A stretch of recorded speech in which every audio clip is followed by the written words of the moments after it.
Si tenemos en cuenta que el desarrollo tecnológico no permite resolver el problema de la degradación, pero sin duda puede colaborar, lo que nos falta es hacer un cambio cultural. Mejorar la percepción que tenemos de lo que está ocurriendo en la naturaleza y empezar a cambiar pautas de comportamiento. Degradación, sustentabilidad, cultura, tecnología. Coincidimos en respetar la naturaleza, pero hacemos cualquiera. Recién escuchaste a Martín Aguiar, el protagonista de este episodio. Es docente, director de la carrera de Ciencias Ambientales en la FAUBA e investigador del CONICET. Nos va a contar cómo ve las ciencias ambientales en los próximos 5 años. Acá empieza y ya es mañana. Visiones del ambiente y la agronomía.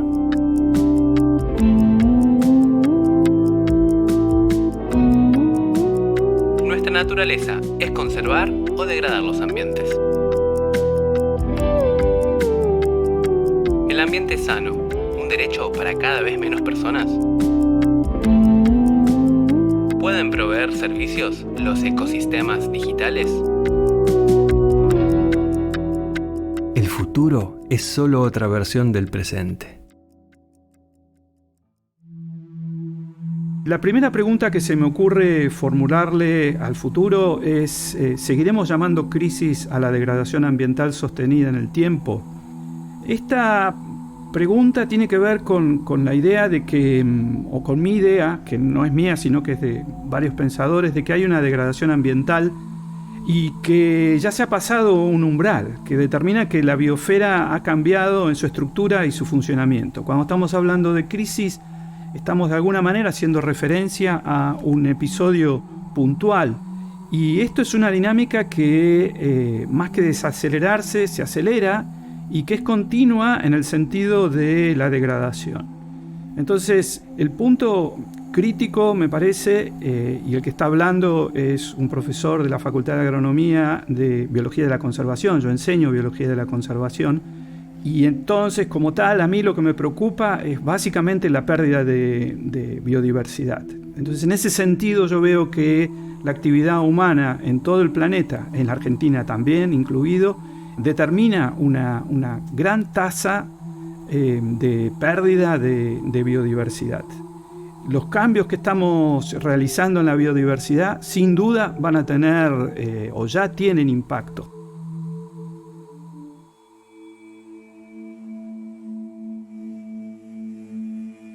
La segunda pregunta que se me ocurre formular es si seremos capaces de torcer las formas y las dinámicas de uso y por lo tanto seguir usando de la misma manera el planeta o de otra manera, por ahí más sencilla y corta. ¿Seguiremos actuando como si nada hubiese ocurrido hasta ahora? Esta es una cosa que a mí me preocupa enormemente. Si bien los paneles internacionales, intergubernamentales, señalan un montón de aspectos de la biosfera que están teniendo dinámicas preocupantes, por ejemplo las asociadas al cambio climático, las asociadas a la pérdida de la biodiversidad, el plan de trabajo de nuestra sociedad sigue incólume. Hay desarrollo o enunciación de políticas, pero en general la sociedad sigue trabajando de la misma manera. Y esto no es algo nuevo, digamos. Hay un libro que a mí me ha gustado mucho de un antropólogo que se llama Charles Redman, que analiza el impacto humano en las civilizaciones antiguas. Y repasa un montón de civilizaciones, las de Grecia, las de los mayas y las otras civilizaciones. En todos los casos, lo que es evidente es que esa civilización, esa sociedad, resuelve algún problema. Por ejemplo, la posibilidad de construir casas con cemento. Y al resolver ese problema, la sociedad empieza a crecer y a desarrollarse. Ahora, para poder tener cemento, esa sociedad necesita quemar caliza y arcilla, y para quemar caliza y arcilla necesita tener leña, con lo cual realiza desmontes. Al realizar esos desmontes, el balance hidrológico de la cuenca, del paisaje en donde vive esa civilización o se desarrolla esa civilización, empieza a tener serios problemas, porque básicamente los árboles, los bosques que estaban controlando el flujo de agua, dejan de estar presentes y la sociedad empieza a tener problemas de inundaciones. Algo parecido a lo que hace una década tuvimos en Tartagal, en el norte de nuestro país. A esa situación se llega sin darse demasiado cuenta, o sí dándose cuenta, pero sin prestarle atención. Mi sensación o mi parecer en este momento sería que la sociedad actual, nuestra civilización, está encontrándose en este predicamento. Hay un montón de señales que nos están indicando de que hay una degradación que ya nos va a afectar el modo de vida y sin embargo nosotros no cambiamos nuestra forma de vida, sino que mantenemos nuestras pautas de consumo. Entonces, me gustaría retomar lo que dice Redman. Redman termina indicando que todas las civilizaciones finalmente colapsan. Y el colapso no es que se muere la gente, el colapso es simplemente que la gente empieza a migrar a otros lugares. Lo que me parece que es interesante recalcar en nuestro caso, en nuestra civilización, es que básicamente el planeta está todo ocupado, todos sus ecosistemas están siendo de alguna manera intervenidos por el ser humano. En todos esos ecosistemas encontramos estos problemas de degradación, con lo cual al colapso de nuestra civilización no hay demasiadas posibilidades de migrar y empezar de nuevo en algún otro lugar. No quedan lugares en donde nosotros podamos iniciar una nueva civilización.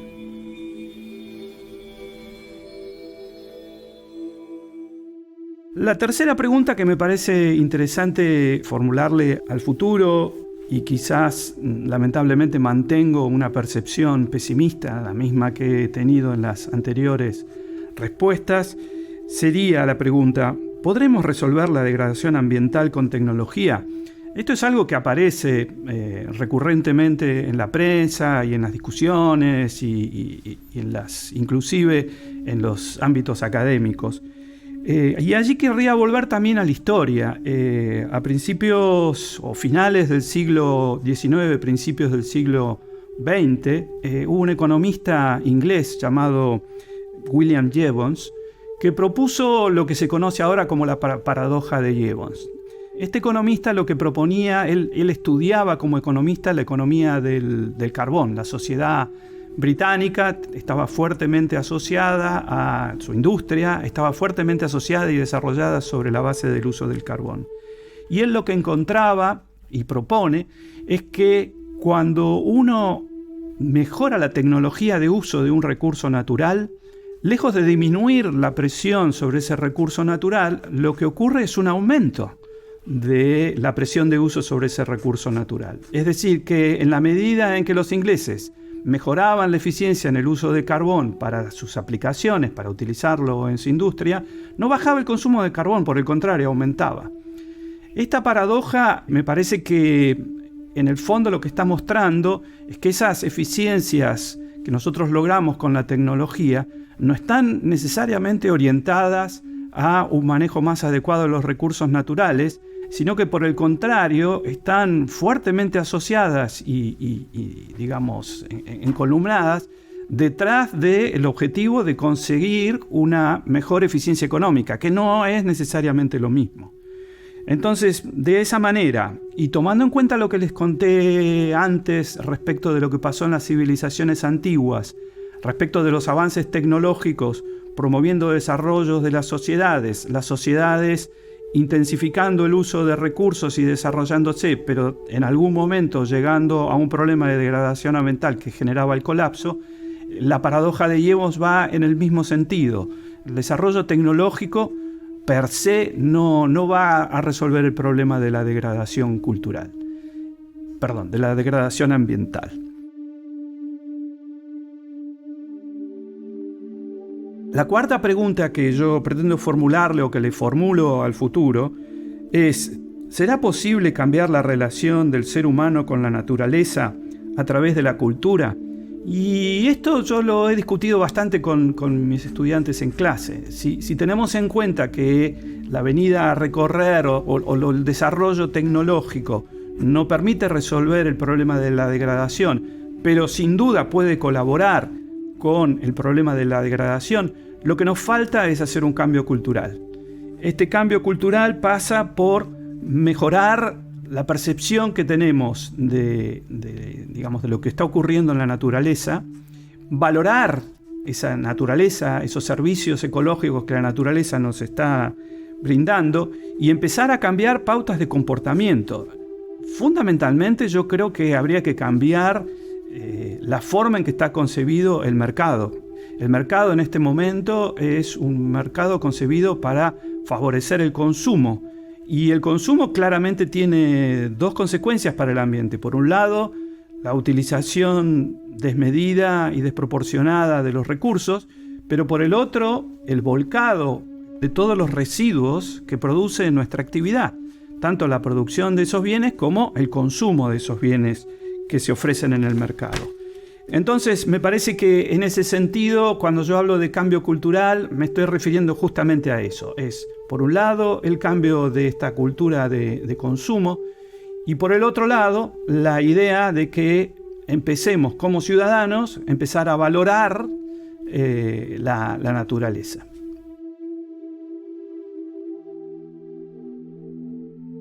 La propuesta de Sobre la Tierra da pie de alguna manera a redimirme de este pesimismo que he estado manifestando en mis respuestas a mis propias preguntas. Y me está ofreciendo la posibilidad de pensar en el título de una charla que yo daré dentro de 5 años. Y en ese sentido me parece que el título de la charla que yo quisiera dar dentro de 5 años es Sustentabilidad y educación ambiental. La sustentabilidad es un concepto clave para diseñar la educación ambiental. Si nosotros queremos promover esos cambios culturales, es sumamente necesario el concepto de sustentabilidad, de desarrollo sustentable. Es un concepto que no es sencillo porque tiene distintas dimensiones. Tiene una dimensión social, tiene una dimensión económica, tiene una dimensión ambiental. Y lo más complicado para lograr ese desarrollo sustentable es que cada una de estas dimensiones tiene escalas temporales de trabajo y de resolución muy distintas. La sustentabilidad económica probablemente es más o menos rápida, pero la sustentabilidad ambiental es muy difícil de lograr porque no estamos pensando en cuidar, en proteger, en fomentar organismos que viven un día, una semana, un mes, como muchos insectos. Estamos pensando en conservar especies que viven 50, 60, 200 años, 1000 años en el caso de las secuoyas. Y el principal problema es que conservar esas especies no significa necesariamente tener individuos de esas especies. Necesitamos conservar los ambientes propicios para esas especies. Y entonces ese es un aspecto muy difícil de enhebrar y de asegurar que pueda ser transmitido eficientemente a la población. Ni qué hablar tampoco de las escalas de cambios sociales. Los cambios sociales también requieren un montón de tiempo. Entonces, bueno, ahí hay un primer problema, el primer desafío, digamos, para poder enseñar el tema del desarrollo sustentable, de la sustentabilidad. Pero por otro lado, la otra cosa que me parece que sería interesante tener en cuenta es que estamos hablando de educación ambiental y el auditorio o las personas a las cuales queremos llegar son bien distintas. Por un lado, tenemos jóvenes e infancias que están, digamos, desarrollando sus escuelas primarias y secundarias, y ese es un grupo al cual nosotros debemos llegar con un mensaje claro y que tiene que ser diferenciado de, por ejemplo, profesionales o gente que trabaja en oficios que también son actores claves para lograr ese desarrollo sustentable. Ni qué hablar del grupo de políticos o de gestores que pueden tener mayor o menor formación en cuestiones que tienen que ver con la ecología y con el ambiente, con la biosfera, sino que a su vez también tienen que de alguna manera articular en su gestión un montón de intereses. Me parece que, bueno, eso es todo un desafío. Mi charla, mi ponencia, trataría de sentar las bases de un marco conceptual para poder articular todo eso. Pero me parece que también habría 2 puntos importantes a señalar, que tienen que ver con el tiempo, la circunstancia que estamos viviendo en este momento. por un lado estamos viviendo tiempos en donde el valor de la palabra y del conocimiento, digamos, no todo el mundo valora de la misma manera el conocimiento. Estamos en una época de posverdad en donde el conocimiento per se no es suficiente garantía para alguien, para los ciudadanos, de que hay suficientes evidencias de que hay que actuar en determinado sentido. Entonces ese me parece que es el primer punto con el cual también deberíamos trabajar como contexto para estos cursos de educación ambiental. Y el segundo punto es algo que es preocupante, pero que es muy evidente, y es que todo lo que tiene que ver con el ambiente y con la conservación del ambiente, con el desarrollo sustentable, está empezando a ser visto por ciertas partes de nuestros conciudadanos como un comportamiento disruptivo, revolucionario y hasta subversivo. Es decir que me parece que es importante también, en algún punto, para todos aquellos que querramos hacer educación ambiental, resguardarnos porque tenemos historias en nuestro país de qué es lo que pasa cuando cierto componente de la sociedad con poder percibe que hay otro grupo dentro de la sociedad que está haciendo o teniendo ideas subversivas. Estas dos cosas me parece que son un marco interesante. Puede ser que esté exagerando, pero me parece que no podemos dejarlas de ver. En algún punto hay suficientes evidencias en nuestro país en este momento de que hay gente que ve las cosas de esta manera.